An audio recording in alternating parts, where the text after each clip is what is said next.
Hello guys. तो यहाँ हम आपसे बात करेंगे कि जो रेलवे लाइन में जो पावर सप्लाई होती है और जो नॉर्मल पावर सप्लाई होती है, दोनों में क्या अंतर होता है और रेलवे लाइन में किस टाइप की पावर सप्लाई होती है। देखिए, रेलवे लाइन में भी आपको एसी पावर ही सप्लाई होती है। कहीं कहीं पे जैसे इटली वगैरह में डीसी पावर सप्लाई होती है, लेकिन उसकी जो है सो डीसी में 3.2 केवी की रहती है। अपने यहाँ जो पावर सप्लाई होती है वो एसी और अपने यहाँ नहीं, ब्रिटेन या जर्मनी में भी जो पावर सप्लाई है रेलवे लाइन की, वो जो है वो एसी पावर सप्लाई है, जो कि 25,000 वोल्ट की रहती है।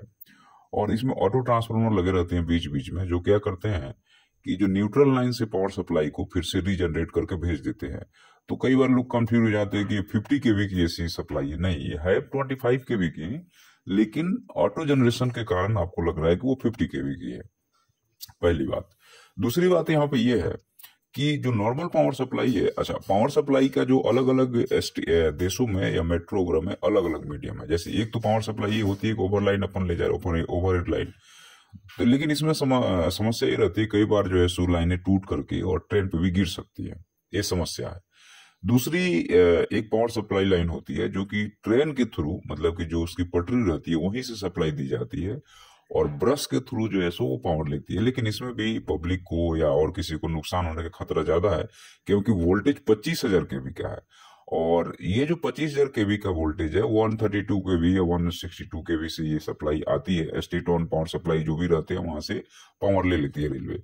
अच्छा, इसमें एक और सिस्टम रहता है जिसको हम लोग को जनरेशन बोलते हैं, या जो है सो ब्रेकिंग सिस्टम जनरेशन बोलते हैं, जहां पे जब ट्रेनें फास्ट रहती हैं उसके बाद जो है सो उसको रोकने के लिए ब्रेक ना लगा करके मोटर को जनरेशन मोड में डाल देना या जनरेटिंग मोड में रख देना, तो ऑटोमेटिकली जो है सो पावर सप्लाई ले करके और सिस्टम को ये भेजने लगता है। एक ये भी इसका एक खासियत है। दूसरी एक पॉइंट ये रहती है कि कई बार ऐसा होता है कि ट्रेन चलते चलते और सप्लाई रुक जाए। उस केस में ट्रेन रुकेगी तो नहीं, तो उसके पीछे रेलवे में देखना आप, उसमें दो बड़े जनरेटर रहते हैं पीछे की बोगी में, जो एसी सप्लाई करते हैं और इमरजेंसी पावर सप्लाई करते हैं, ताकि जो है सो ये सिस्टम कंटिन्यूटी में चलता रहे। ठीक है।